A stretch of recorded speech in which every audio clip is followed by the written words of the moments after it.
En 2002, il a perdu sa mère, assassinée par des terroristes dans l'attentat de l'Hôtel Park en Israël. Et des années plus tard, son père et d'autres membres de sa famille, des suites de leurs blessures. Aujourd'hui engagé dans la lutte contre le racisme et l'antisémitisme, notamment président de la LICRA de Seine-et-Marne et conseiller municipal de Comble-la-Ville, il fait face à une nouvelle épreuve. L'un des terroristes responsables de la mort de ses parents a été relâché dans le cadre de l'accord de cessez-le-feu et de libération des otages entre Israël et le Hamas. Alors comment vit-on avec cette réalité ? Comment on peut transformer aussi cette douleur en combat pour une cause juste? Bernard Zawi est avec nous justement pour nous en parler ce matin. Il est en direct. Bonjour Bernard. Bonjour. Merci beaucoup d'avoir accepté notre invitation si tôt ce matin sur Radio J. Alors j'ai vu que vous aviez témoigné sur les réseaux sociaux. Est-ce que vous pouvez d'abord, même si je sais que ça doit être très difficile pour vous, nous raconter ce que vous avez vécu ce jour-là, donc ce 27 mars 2002, c'était un soir de Pessah, il me semble. Absolument, c'était le premier Seder de Pessah, un Seder en Israël, deux en diaspora. Nous étions chez mon oncle et ma tante. Mon oncle était à l'époque le président de la communauté de Boulogne-Billancourt, Alfred Zemmour, dont je rappelle le nom béni. Nous avons à ce moment-là appris qu'un terrible attentat avait frappé Netanya. Mes parents avaient l'habitude de fermer leur maison et de passer les fêtes dans un hôtel de Netanya.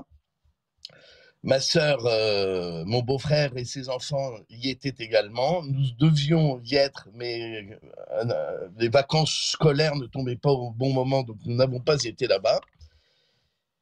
Et c'est l'ambassade d'Israël, que je ne remercierai jamais assez, qui m'a informé de l'assassinat de ma maman d'abord, me donnant petit à petit des nouvelles du reste de ma famille.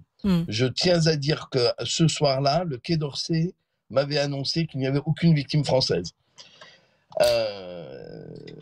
Alors, voilà un peu l'histoire. Je suis parti le lendemain sur un avion El Al, alors que c'était fait affrété par l'ambassade. Et vous avez tout de suite... J'ai retrouvé mon père à l'hôpital. Oui. Mon père était... il y avait le président Katsav qui était présent. Ma sœur était blessée. Mon neveu était très choqué. Il avait 8 ans. Mon beau-frère et ma nièce, par miracle, étaient ce soir, enfin, au moment de l'attentat, étaient aux toilettes de l'hôtel et n'avaient donc que entendu, entre guillemets, le bruit de l'explosion. Voilà l'histoire. Ma fille qui était en France, qui vit maintenant en Israël, mais qui avait 10 ans, a eu un choc émotionnel terrible. Elle est d'ailleurs reconnue comme victime de guerre par la France et comme victime de l'ONAC. Oui. Voilà un peu l'histoire les associations de victimes de terrorisme. Vous avez tout de suite réalisé ce qui se passait justement ce jour-là, où ça a pris quand même beaucoup de temps? Eh bien, écoutez, le soir, le lendemain matin, je suis parti en Israël. Je suis allé directement à l'Hôtel Park, où le nettoyage avait déjà commencé. J'y ai trouvé le collier de ma mère dans une flaque de sang. Et à ce moment-là, j'ai juré que jamais je ne baisserai les bras. Alors, comment on se reconstruit justement après une telle épreuve, Bernard? J'imagine que ça prend des années, des mois, des années, évidemment. Comment ça s'est passé pour vous? Alors, ça a pris une quinzaine d'années pour être franc. Des moments où je me suis tourné vers la religion, des moments où je me suis confronté à d'autres idées, des moments où heureusement j'ai été bien entouré par ma femme et mes enfants, des moments où on se pose des questions sur pourquoi, comment, et puis des rencontres exceptionnelles qui ont fait que un moment le combat prend sens. Oui, parce que vous dites être passé par la haine avant d'aboutir à un engagement pour aider les autres. Alors c'est quand même très difficile, hein. C'est un vrai cheminement intérieur, Bernard. Oui, c'est la résilience. La haine, parce qu'effectivement, je haïrai à jamais l'homme qui a frappé ma famille. Il est mort, ça tombe bien. Mais je haïrai à jamais les idées qui ont poussé à ça. Et je les combattrai. Alors vous dites l'homme qui a tué votre famille a été éliminé. On voit que ce sont des milliers d'hommes, de terroristes qui vont être libérés d'ailleurs, qui vont continuer à être libérés pour qu'Israël puisse retrouver ses enfants, pour qu'elle puisse retrouver ses otages, notamment kidnappés le 7 octobre 2023. Mais un des responsables de la mort de vos parents a été libéré. Alors il y en a eu plusieurs, c'est ça en fait, hein, qui étaient responsables de cet attentat. Alors, il y a le terroriste lui-même qui est mort en se faisant exploser. Voilà. Donc celui-là, j'oublierai à jamais son nom Ouais. et ses actions. Et puis il y a les commanditaires, bien sûr, dont l'un vient d'être libéré, en effet. Et alors, il vient d'être libéré. Est-ce que vous savez qui est cet homme? Est-ce qu'il a exprimé des regrets suite à cet attentat? Est-ce que vous avez eu des informations sur cet individu?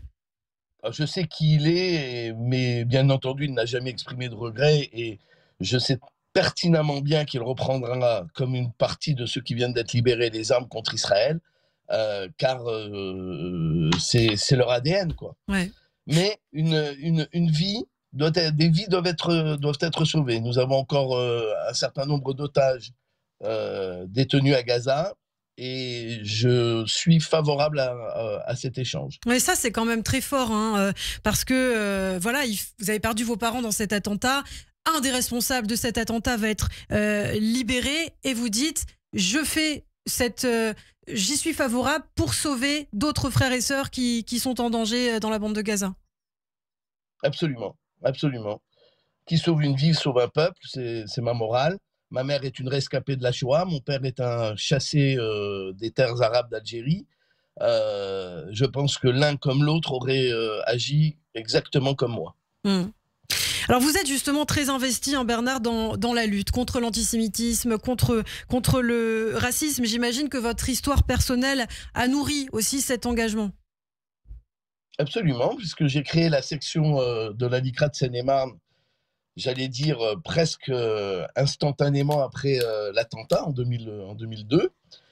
J'ai également créé une association qui s'appelle Solidarité avec les victimes du terrorisme palestinien à la mémoire de Myriam Lehman-Zawi en même temps. Votre maman.